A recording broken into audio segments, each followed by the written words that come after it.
পড়নেওয়ালা YouTube চ্যানেলের পক্ষ থেকে সবাইকে অসংখ্য ধন্যবাদ। আশা করি তোমরা সবাই ভালো আছো এবং ইন্টারভিউর জন্য তোমরা ভালোভাবে প্রিপারেশন নিচ্ছ।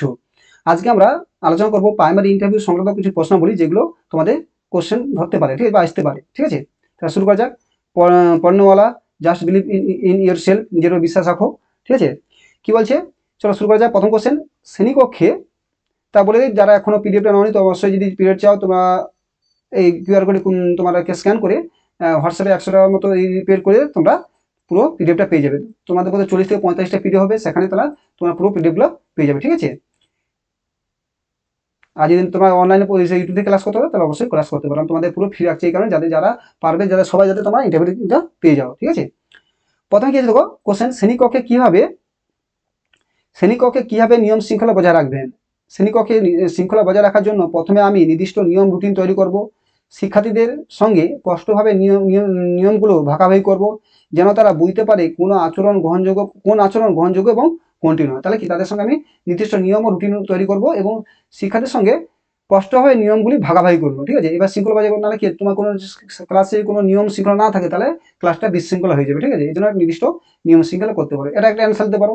আরেকটা আছে, আমি পজিটিভ রিইনফোর্সমেন্ট ব্যবহার করব, ভালো আচরণের জন্য প্রশংসা দেব এবং প্রয়োজনীয় ক্ষেত্রে সৌজন্যমূলক সতর্কতা দেব। কঠোর শাস্তি চেয়ে বোঝানো এবং উদাহরণ দেখানো বেশি কার্যকরী, এটা বলতে পারো। 3 নম্বর কি অপশন কি আছে, বলছে শিক্ষার্থী অংশগ্রহণে ক্লাস করিয়ে। ঠিক আছে, এর মধ্যে তোমার যেইটা মনে হবে সেই উত্তরটা তুমি দিবে। তাদের দায়িত্ববোধ শেখাবো, প্রয়োজনীয় অভিভাবক এবং সহকর্মী শিক্ষকের সঙ্গে সময় রাখবো। যাদের মূল লক্ষ্য হলো শ্রেণীকক্ষে শৃঙ্খলা, শান্তিপূর্ণ, আনন্দময় পরিবেশ সুনিশ্চিত করা। তাহলে কি হলো, সুশৃঙ্খলভাবে পরিবেশ, শান্তিপূর্ণ করা এবং আনন্দময় পরিবেশ তৈরি করা। আপনি শিক্ষকতা পেশায় এসে কি কি পরিবর্তন করতে পারবেন, এটা ভেরি ইম্পর্টেন্ট। যদি বলে আমি তো শিক্ষক হতে চান এবং এখানে এসে আপনি কি কি পরিবর্তন করতে পারবেন, এটা খুব ভালো করে করবে। শিক্ষকতা পেশায় এসে আমি কিছু পরিবর্তন আনতে চাই কিভাবে, শিশু কেন্দ্রিক শিক্ষা, শিশু কেন্দ্রিক যে শিক্ষাগুলো, শিশুর ক্ষমতা, আগ্রহ, গতি অনুযায়ী শিক্ষার পদ্ধতি প্রয়োগ করবো। আমি যদি শিক্ষক হয়ে এসি তাহলে শিশুদের যে ক্ষমতা এবং তাদের যে আগ্রহী অনুযায়ী তাদের আমি শিক্ষা পদ্ধতি প্রয়োগ করবো। দুই বলবে যে আকর্ষণ, এই দুই তাদের গল্প, খেলা, ভিজুয়াল এডস, অডিও ভিডিও এবং অ্যাক্টিভ বেস লার্নিং ব্যবহার করে ক্লাসকে আরো এনজয়িং করবো। ঠিক আছে, এনগেজিং করবো না, এনগেজিং হচ্ছে এখানে যুক্ত করা। ঠিক আছে, আরো তো আমি এনগেজিং করবো। ঠিক আছে, শৃঙ্খলা ও মূল্যবোধ, শিক্ষার্থীদের মধ্যে শৃঙ্খলা, দায়িত্ববোধ ও নৈতিকতা গড়ে তুলবো। তাহলে আমি যে তাদের যে শিক্ষক এসে তাদের মধ্যে আমি শৃঙ্খলা গড়ে তুলবো, দায়িত্ববোধ গড়ে তুলবো, নৈতিকতা গড়ে তুলবো। তোলা আমার কাজ, প্রতিটি শিশুকে মনোযোগ, প্রতিটি শিশুর মনোযোগ, পিছিয়ে পড়া বা বিশেষ চাহিদা সম্পন্ন শিক্ষার্থীর জন্য ইন্ডিভিজুয়াল অ্যাটেনশন মোটিভেশন আমি দেবো তাদেরকে। পরিবেশ বান্ধব সৃজনশীল শিক্ষা, শিক্ষার্থীর মধ্যে কিউরিওসিটি, ক্রিয়েটিভিটি এবং সেন্ট্রাল থিঙ্কিং উদ্দীপনা করা। ঠিক আছে, এটা আমার কাজ হবে। এইভাবে আমি শিক্ষক হিসেবে ক্লাসরুমে শিক্ষার মান, শিশুদের আগ্রহ এবং স্বতঃসিদ্ধতা উন্নতি করতে পারবো। ঠিক আছে, এই পয়েন্টগুলো ভালো করে মনে হবে, কারণ এটা ভালো একটা কোশ্চেন। তারপর গেছে এটা ভালো কোশ্চেন, অন্য চাকরি পেলে কি করবেন। আমি শিক্ষকতা পেশায় সম্পূর্ণ উৎসর্গকৃত, মানে আমি সম্পূর্ণ এটা পরিচয়। অন্য কোনো চাকরি পেলেও আমি এই পেশাকে প্রাধান্য দেবো। বলছে অন্য কোনো চাকরি পেলেও আমি এই পেশাকে প্রাধান্য দেবো, কারণ শিক্ষাগত আমার প্যাশন এবং সমাজে অন্য গুরুত্বপূর্ণ দায়িত্ব, তাই আমি অন্য চাকরির প্রতি মনোযোগ দেবো না। ঠিক আছে, এটা ভালো করে দেবে। দেখো তুমি যে আমার একটা অ্যান্সার এরকম হয় যে আমি শিক্ষকতা করি কিন্তু এর থেকে যদি অন্য পেশা পাই আমি চলে যাবো, এটা বলো না। যদি আমি শিক্ষকতা লাইনে যদি উঁচু পদে পাই শিক্ষকতা লাইনে তাহলে আমি যাবো। ঠিক আছে, কারণ তুমি টিচার এসছো, এখন তুমি প্রাইমারি টিচার, তুমি হাই স্কুল টিচার তবে তুমি যাবে। কখনো বলো না যে চাকরি বলতে তোমার টিচার যে শিক্ষকতা হচ্ছে তাহলে আমি যাবো, কিন্তু যদি অন্য লাইনে আমি যাবো না, কারণ এটা আমার প্যাশন, এটা আমি করতে চাই।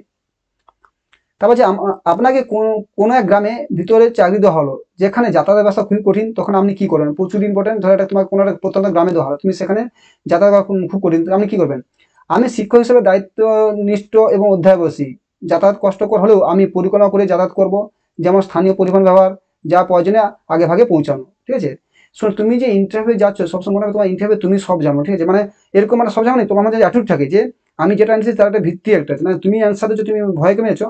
আর এটা মা কখনো আমি সব জানতে এটা করো না, যে তোমার সঙ্গে যে ওরা যারা আছে তোমার সঙ্গে অনেক ক্যান্ডিডেট নিয়ে রেখেছে। ঠিক আছে, তোমার মতো তোমার হাব ভাব দেখলেই তারা বুঝে যাবে তুমি সত্যি বলছো না মিথ্যা বলছো না, কোনটা গোপন করছো। ঠিক আছে, তাই তুমি যেটা জানো সেটা কনফিডেন্সই বলো, যেটা জানো না সেটা স্বীকার করো, স্যার সরি আমি জানি না, বলার চেষ্টা করবো। ঠিক আছে, বা এখন এবং বলেন যে এখন যে আমি জানি না তো জানি না, ভুলে গেছি এখনো নয়, তোমার হয়তো ভেবেছো আমি স্যার আমি এই মুহূর্তে ভুলে গেছি, বলো না, কেন তুমি জানোই না, তাহলে জানো এই মুহূর্তে ভুলে গেছো তো পরে জিজ্ঞাসা, তাহলে তুমি মনে করো তুমি পরে বলা, দেখো লাস্টে বলবে, এরকম কেসটা হয়ে যায় কি, তুমি হয়তো কোনো কোশ্চেন তোমাকে বললো, ঠিক আছে, তুমি বলে যে আমি স্যার জানি না, এই মুহূর্তে মনে আসছে না, দেখো এই মুহূর্তে মনে আসছে না, সেই তোমাকে সঙ্গে কোশ্চেন করতে, ঠিক আছে তুমি এখন মনে করো তোমাকে আমি ইন্টারভিউ শেষে জিজ্ঞাসা করবো, তুমি আলটিমেটলি জানতে না কোশ্চেনটা, তুমি তখন আবার তোমার বাইচেছি তোমাকে পিছনে ইন্টারভিউ শেষে জিজ্ঞেস করে তুমি ফেসে যাবে, ঠিক আছে, সে কিন্তু যেটা জানো না স্যার জানি না, তাহলে কি তাতে ভাবে তোমার এখানে কমবে না, তোমার যে যে আমি পারি না, আমার নাম্বার করি না, তারা চাচ্ছে তুমি কত, তোমার শুধু ইন্টারভিউর মধ্যে তোমার শুধু কোশ্চেন অ্যান্সার দেখা হচ্ছে না, তোমার স্বচ্ছতা, তোমার নিজের প্রতি বিশ্বাস, এবং তুমি কতটা সত্যবাদী, মানে কি তোমার যে কোনো কথা তুমি হ্যাঁ কে হ্যাঁ, না না কতটা স্পষ্টবাদী নিশ্চিত হচ্ছে, বলে দেবে, ঠিক আছে, যা না তো না বলবে। গ্রামের শিশুদের শিক্ষা প্রাপ্তি নিশ্চিত করা আমার প্রধান লক্ষ্য। আমি স্কুলে নিয়মিত উপস্থিত থাকবো, ক্লাসকে আকর্ষণীয় কার্যকরী করে শিক্ষার্থীদের আগ্রহ ধরে রাখবো, এটা মনে বলবে। ছোট কষ্টের কারণে আমি দায়িত্ব থেকে পিছপা হব না, মানে বলছি যে যাতায়াত যদি কঠিন হয় সেখানে ছোট পিছপা হবে না, বরং আমি শিশুদের জন্য আরো দায়বদ্ধ এবং উদ্যমী হতে উদ্যোগ করব। তারপর কোশ্চেন কি দেবো, আপনাকে এমন একটা এলাকায় চাকরি দেওয়া হলো যেখানে আঞ্চলিক ভাষা আপনি বুঝতে পারেন না, তখন আপনি কি করবেন, এটাও ভালো কোশ্চেন, এগুলো ভালো করে মনে হবে, ঠিক আছে, হয়তো আমার তোমার স্কুল পড়ে গেলে এমন একটা অঞ্চলে, যদিও ওয়েস্ট বেঙ্গলে সব বাংলা পড়বে, কিন্তু এমন একটা অঞ্চলে সেখানে তোমার হয়তো জঙ্গলমহল অঞ্চলে পড়ে গেলে, সেখানে ভাষা, কালচারাল ভাষা, অলচিক ভাষা, তুমি সেখানে কি করবে। প্রথমে আমি চেষ্টা করব স্থানীয় ভাষা কিছু মৌলিক শব্দ বাক্য শিখতে, যাতে শিক্ষার্থীর সঙ্গে যোগাযোগ সহজ হয়, ঠিক আছে।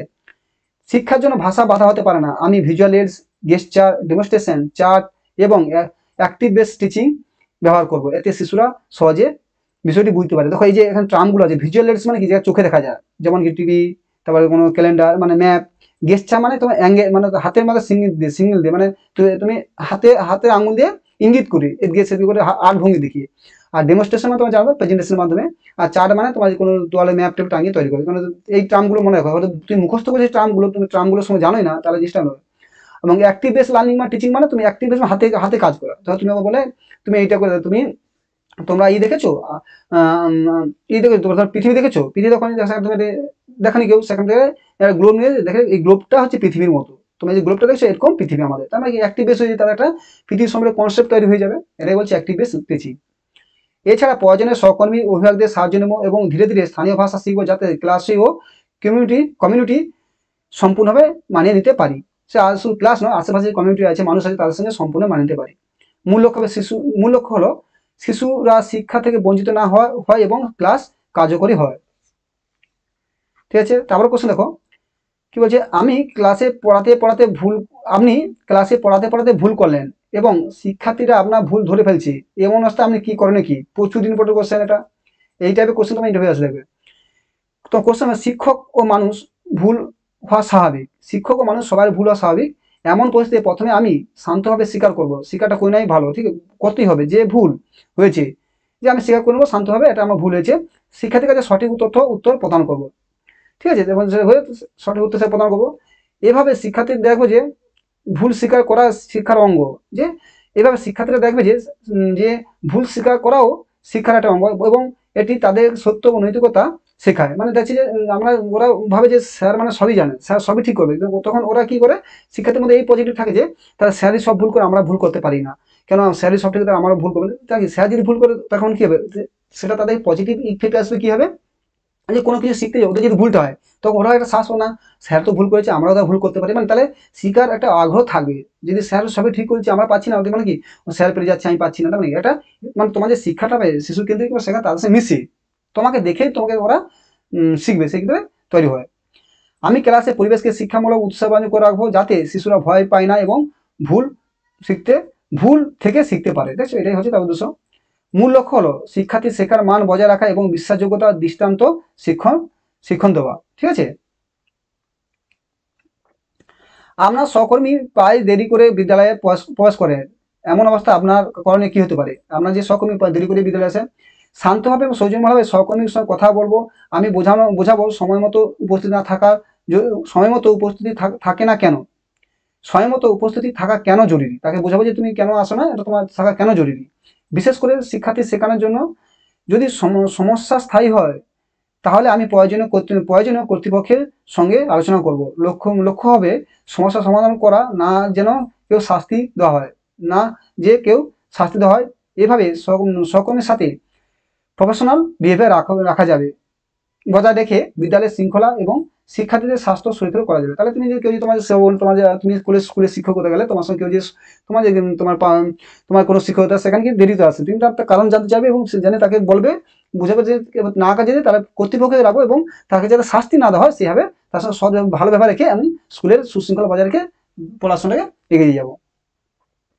তাছাড়া বিদ্যালয়ের পার্শ্ববর্তী এলাকায় কোনো ব্যক্তি তার পারিবারিক অনুষ্ঠানের জন্য বিদ্যালয় প্রাঙ্গণ 3 দিনের জন্য চাইছেন, এমন অবস্থা আপনি কি করে নেবেন? ধরো একটা খুব ইম্পর্টেন্ট কোশ্চেন, কথা বাস্তব প্রশ্ন, ঠিক আছে? ধরো তোমার স্কুলের সামনে কারোর একটা বাড়ির অনুষ্ঠান হচ্ছে, সেই স্কুলের মাঠটা চাচ্ছে, কেন তার বাড়ির অনুষ্ঠান জায়গা নেই, মাঠ নেই, সেখানে সে তোমার মাঠটা চাচ্ছে, তুমি সেখানে কি করবে? এই বলছে উত্তরটা এইভাবে হবে, বিদ্যালয় শিক্ষার্থীর সুরক্ষা নিয়মই সর্বোচ্চ গুরুত্বপূর্ণ। এই ক্ষেত্রে দেখো যতই অনুষ্ঠান, এখানে বিদ্যালয় এবং শিক্ষার্থীর সুরক্ষা সবচেয়ে গুরুত্বপূর্ণ। আমি প্রথম বিদ্যালয় প্রধানের সঙ্গে বিষয়টি আলোচনা করব। শুধুমাত্র প্রধান বা অনুমতি কর্তৃপক্ষ অনুমতি ছাড়া আমি প্রাঙ্গণে কাউকে দিতে পারি না। মানে যদি এখন তোমাদের প্রধান বা অনুমতি কর্তৃপক্ষ তাদের অনুমতি ছাড়া আমি কোনো কাউকে দিতে পারি না। এছাড়া বিদ্যালয়ের সম্পত্তি, সামগ্রী ও শিক্ষার্থীর নিরাপত্তা নিশ্চিত করার জন্য শর্ত দায়িত্ব স্পষ্ট করে দেবো যে হ্যাঁ ঠিক আছে, তোমার অনুষ্ঠান করতে পারো, এখানে কোনো কিছু ক্ষতি করা যাবে না, এটা করা যাবে না। দায়িত্ব, যদিও অনুমতি দেওয়া হয় তবে নির্দিষ্ট শর্তের সঙ্গে সীমাবদ্ধ থাকবে যাতে বিদ্যালয় শিক্ষার্থীর ক্ষতি না হয়। ঠিক আছে, আমি অনুষ্ঠান করতে দিলাম যাতে বিদ্যালয়ের শিক্ষার্থীর কোনো ক্ষতি না হয়। তুমি এখানে ভালো করে পড়ে, দুধমা পড়ে এই কনসেপ্টটা ভালো করে দিবে, ঠিক আছে? তাহলে শুরু করে আজকে যে এইটুকু, তারপর আবার অন্যটা ভিডিও করবো, ঠিক আছে? ক্লাস নিয়ে আলোচনা করবো। আজকে এইটুকু। তোমরা ভালো থাকো, ভালো প্রিপারেশন নাও। যে চ্যানেলটি ভালো লাগে অবশ্যই সাবস্ক্রাইব করে, লাইক করো, বন্ধুদের শেয়ার করে দাও। আর যদি তোমার পিডিএফ চাও অবশ্যই এই কিউআর কোডে পেড করে তোমরা 100 টাকা পেড করে তোমরা হোয়াটসঅ্যাপে পাঠিয়ে দাও, তোমাদের পুরো পিডিএফগুলো দিয়ে দেবো, ঠিক আছে? আর যদি তোমরা ইউটিউবে পড়তে চাও পড়তে পারো। Thank you.